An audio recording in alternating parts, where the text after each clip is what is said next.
자산 가격의 폭등 같은 현상은 없을 거라 생각해.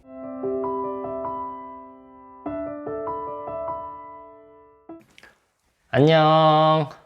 이번 영상에서는 우리 부부가 결혼을 하면서 내 집을 당장 마련하지 않고 경기도 외곽으로 왜 벗어났는가에 대해서 말해볼까 해. 우리 직장은 둘 다 서울이지만 현재 경기도 이천에 있는 부모님 집에 얹혀 살고 있어. 당장 집을 직장 근처로 구하지 않고 멀지만 부모님 집에서 얹혀 살기로 한 이유에 대해서 하나하나 설명해 볼까 해. 와이프는 아기도 곧 태어날 예정이니 안정적으로 정착할 수 있는 집을 빨리 매매나 전세로 마련하고 싶어 했는데, 나는 지금 당장 특히 올해 안에는 집을 구하는 건 매우 위험하다 생각을 했어. 서로 의견 차이가 많이 있었지만 대화를 많이 한 끝에 최소한 올해 말까지는 지나고 생각해도 늦지 않을 것 같다 라는 결론을 냈고, 이에 대해서 얘기를 해볼게.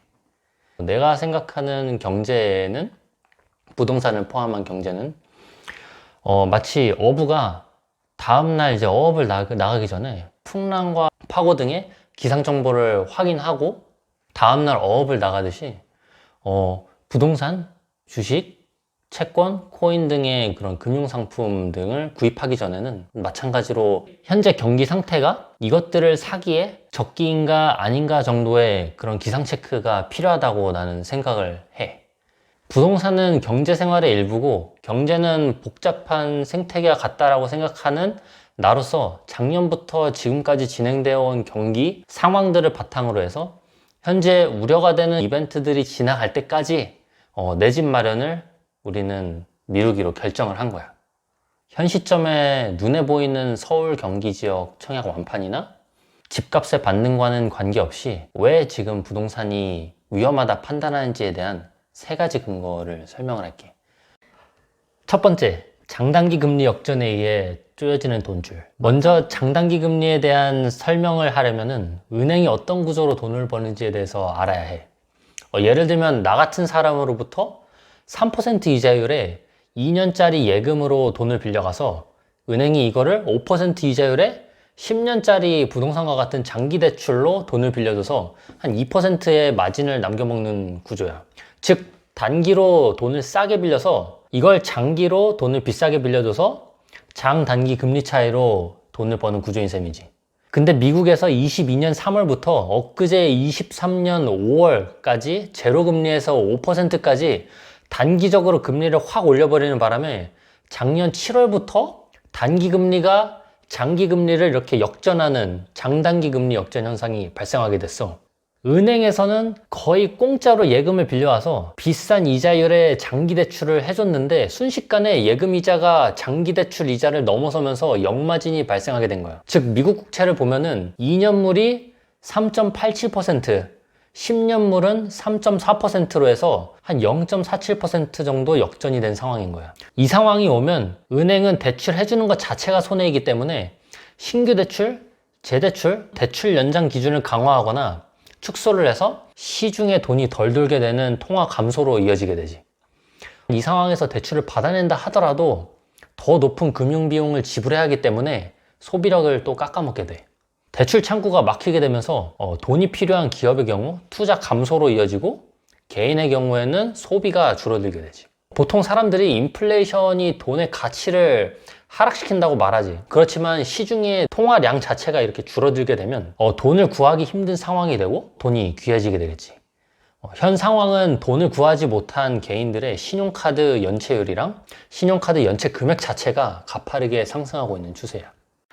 두 번째, 쉽사리 떨어지지 않는 물가. 각국의 중앙은행들이 1년여 기간 동안 금리를 가파르게 올리고 경기를 쿨다운 시켜서 물가를 잡기 위해 노력을 하고 있지. 확실히 작년 고점 대비 물가가 많이 내려오긴 했는데 현 상황에서 물가가 시장 참여자들이 생각하는 것만큼 쉽사리 떨어지지 않고 있어. 미국의 경우 작년 하반기부터 올해 초까지 빠진 물가의 대부분을 원유, 천연가스 같은 에너지와 식료품 가격이 차지했어. 그래서 이 변동성이 큰 두 가지 물가를 포함한 미국 헤드라인 CPI의 경우 22년 6월 9.1%에서 5%로 내려왔어. 하지만 이 두 가지 항목을 제외한 코어 CPI, 즉 근원 물가의 경우 임금, 거주비, 항공, 숙박, 보험, 의료 등이 서비스 물가가 탄탄하게 버티고 있어서 22년 9월 고점 6.6%에서 5.6%로 1%포인트밖에 떨어지지 못했어. 심지어 23년 3월 같은 경우 전월 5.5%에서 다시 5.6%로 상승했어. 이 바탕에는 대표적으로 1960년대 이래로 가장 낮은 3.4%의 실업률이랑 개인들의 기대 인플레이션이 가장 큰 몫을 차지하고 있어. 현재 일자리 수보다 노동자 수가 훨씬 많고 실업률은 역대 최저다 보니 고용주 입장에서는 노동자를 데려오기 위해서 더 높은 임금을 지불해야 하는 실정이야. 거기에 더해서 최근 가파르게 상승한 물가 때문에 시장 참여자들의 기대 인플레이션 수치도 높아져서 개인들이 기대하는 물가 상승률만큼 임금을 상승해달라고 고용주에게 요구하고 있지. 고용주 입장에서는 수익성을 지키기 위해서 임금 상승분만큼 판매하는 물건이나 서비스의 가격도 올려서 다시 물가 상승을 촉진하는 그런 스파이럴이 발생하고 있어. 결국 시장 참여자들이 단기, 장기적으로 인플레이션은 몇 % 오를 것 같다고 생각하는 기대 인플레이션 수치에 맞춰서 앞으로의 물가 상승률이 현실화가 되는 거야. 하지만 미국의 향후 1년 단기 기대 인플레이션의 경우 22년 3월 5.4%, 고점 대비 23년 4월 4.6%로 0.7%밖에 떨어지지 않았어. 심지어 23년 4월의 경우 전월 3.6%에서 4.6%로 갑작스레 1%가 상승을 했어. 마찬가지로 5년 장기 기대 인플레이션도 22년 6월 3.1% 고점 대비 22년 9월 2.7%로 0.4% 떨어지나 싶다가 이후 23년 4월 다시 3.0%대로 상승했어. 근원물가 기대 인플레이션이 빳빳하게 버티는 이 상황에 지금 유럽, 아프리카, 동남아 지역에선 기후변화로 인한 작황 악화로 식료품마저 다시 오르기 시작해서 유로존의 경우 헤드라인 CPI가 23년 3월 6.9%에서 다시 7%로 올랐어. 중앙은행들이 목표로 하는 2% 인플레이션율로 떨어지는 기미가 보여야 편하게 금리를 낮출 텐데 생각보다 인플레이션이 빠르게 잡히지 않고 장기화가 되고 있는 상황이기 때문에 코로나 때처럼 경기가 조금 안 좋아졌다고 해서 제로금리 무제한 양적 완화로 부양을 해줄 수 없는 상황이라고 나는 생각해. 세 번째, 부러지는 생산지표. 고물가, 고금리인 현 상황 속에서 세계 각국들의 생산 지표들이 이미 수축 국면에 들어섰어. 대표적으로 제조업 섹터별로 실무자들에게 신규 주문, 재고 자산, 쌓인 주문 같은 항목들을 설문해서 수치화한 ISM 제조업 지표가 있어. 미국의 경우 22년 10월부터 이미 수축 국면에 들어서기 시작했고 중국의 경우 리오프닝을 한 이후 수축에서 팽창 국면으로 접어섰지만 이내 4월 달부터 다시 수축으로 들어서기 시작했어. 단순하게 얘기하자면은 공장에서 신규 생산보다는 남아있는 재고 자산을 먼저 덜어내고 있는 상황이야. 또 신규 주문이 덜 들어오다 보니까 기존에 쌓여있던 주문들을 빠르게 소진을 하면서 앞으로의 일거리가 줄어드는 형편인 거지. 한국의 교역 통계로 세계 경제의 흐름을 읽을 수 있어서 한국이 세계 경제의 탄광 속의 카나리아라고 불리고 있어. 근데 한국은 이미 14개월 연속 무역 적자를 기록하고 있는 상황에 GDP는 23년 1분기 0.3%로 연간 0.8%밖에 성장을 하지 못했어.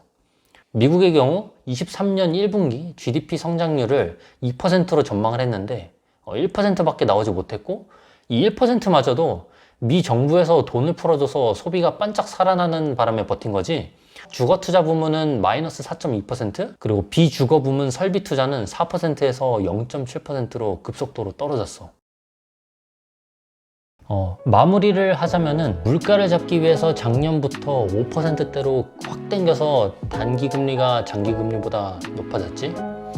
이로 인해서 은행은 역마진이 발생을 했고 대출이 쪼여지면서 개인과 기업들은 돈을 구하기 힘든 상황인 거야. 전 세계 중앙은행들이 타겟하는 2%대 물가 인상률로 정상화되는 모습이 보여야 금리를 낮춰서 유동성을 풀 텐데 근원 물가가 지금 탄탄하게 버티고 있어서 금리를 낮추는 것도 기대를 하기 어려운 상황이에요. 기업들은 생산이 줄어드는 와중에 고금리로 인해 수익 마진율이 까이는데도 불구하고 임금은 또 높게 줘야 하는 상황인 거지. 23년 5월 기준 일부 지역에 대해서 부동산이 반등을 하고 있지만 나는 앞서 설명한 내용들을 토대로 경기 침체와 함께 코로나 때 무제한 양적 완화로 인한 자산 가격의 폭등 같은 상승은 없을 거라 생각해. 이에 현재 진행형으로 다가오는 경기 침체에 대비해서 당장에 무리하게 우리가 가진 전재산 플러스 대출까지 받아가면서 무리하게 집을 사지 말자고 결정을 했어. 이거는 개인적인 의견과 우리 부부의 결정인 거고, 신혼부부나 다른 집을 구하려는 시청자분들께서는 참고를 해서 각자 상황에 맞는 결정을 내렸으면 좋겠어. 앞으로는 주목해야 하는 경기 이벤트나 지표가 있으면은 내가 이에 대해 설명하는 영상을 따로 올려보도록 할게. 그럼 안녕.